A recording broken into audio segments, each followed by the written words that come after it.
حق زن و مرد مساوی است؟ نه. کی میگه مساوی؟ الله میگه فرق است.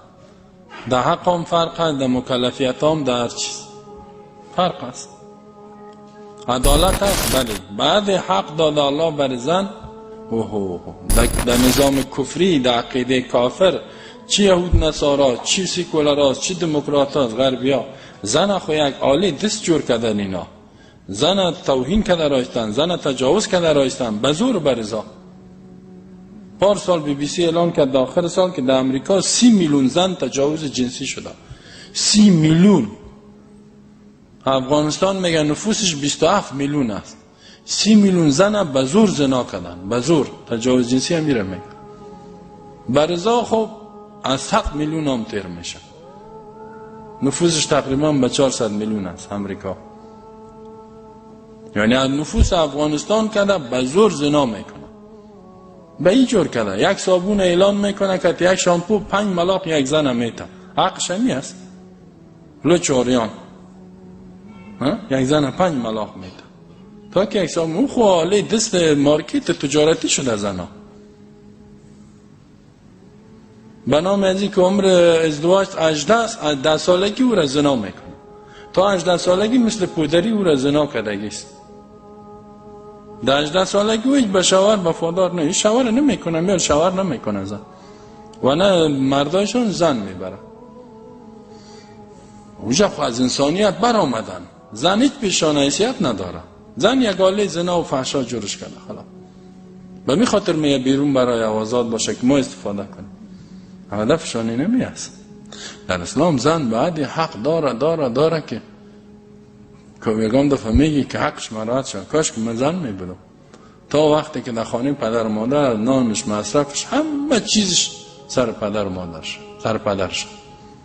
شوهر که کرد کل مصارفش سر شوهرش. از مریضی تا تداوی تا لباس تا موتر آمست این دریور است. خانم بالا میکنه ایجا ببر اوجا ببر، نان بیار، او بیار، روغن بیاری.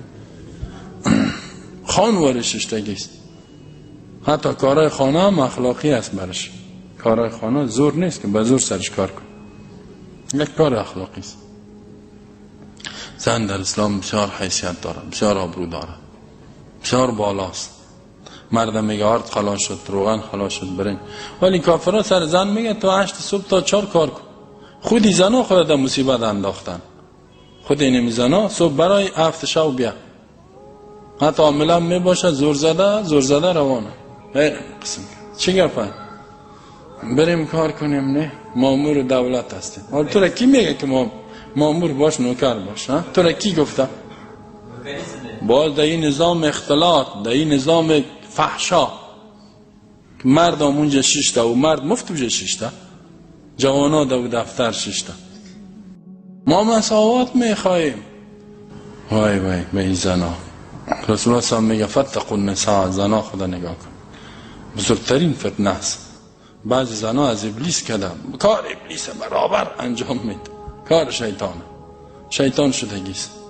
خود زن که کار بکنه خیلی مرد برای چیست. و مردش هم بازور خوش باشه که زن من در بین چند تا کار میکنه. اینمی دوسیست دیگه.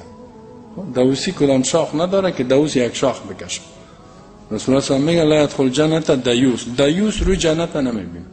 دیوس کیست؟ حدیث صحیح رسول الله صلی الله میفرماید الذي يقر في اهل الخبث، کسی که در خانواده خود در زن و خواهرش دخترش اقرار جای میته، اجازه میته، خباثت، بی حیایی، فحشا، میفهمی زنم دینی میجا کار میکنه و اختلاط است و سکوت میکنی. این دوسی است. در جهنم میری. یکم تا میگه یک زن چند مرد به جهنم میبره نه؟ میگه تا جای داره. پدرم میبره که تا برادرم میره، شویم میره، برادرم میره، بابرم یعنی چند مردی به جهنم میبره زیرا یا سکوت میکنه.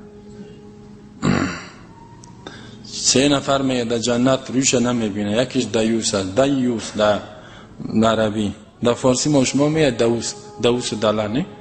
دوس دله که میگه در حدیث دیوس آمده. یا در زن بگو که اگر زن که میگه نه من میرم ما آزاد هستم می او تو زن نگاه کردنش گناه است. بگو یک طلاق بده به مرزا الله، بگو برو یک طلاق دادیم تگه اسلام میشه نه اول بفهمانش یک ماه دو ماه حکم اسلام نیست نیست ها. حال بازی نظام است خلط ملت اختلاط از همیشه زن که تا جای میره مردم ده قسم گپش میزنه پس که میام مردم هم پرزه چی را میگه پرزه برو نه گپ ده و در دفتر که باز بشینی دیگه ای بسیار خطرناک است اینجا خلط و ملت شدن و رفتن.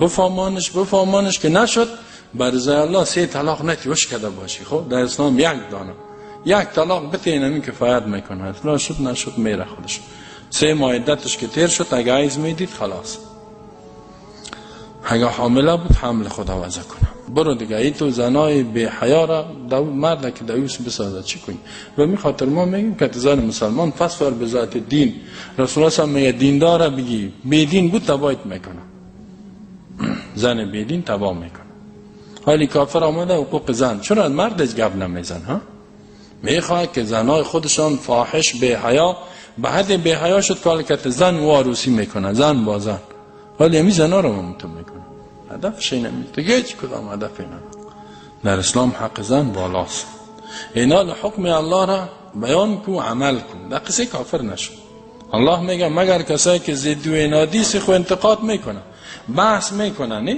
بحثی که گفتمان ضدی و انادی به ضد اسلام خب فلا تخشوهم شما نترسین از این کافرها به خاطر انتقاد و اعتراضشان که حکم الله را هر حکم مثلا قبله را ترک کنی وخشونی فقط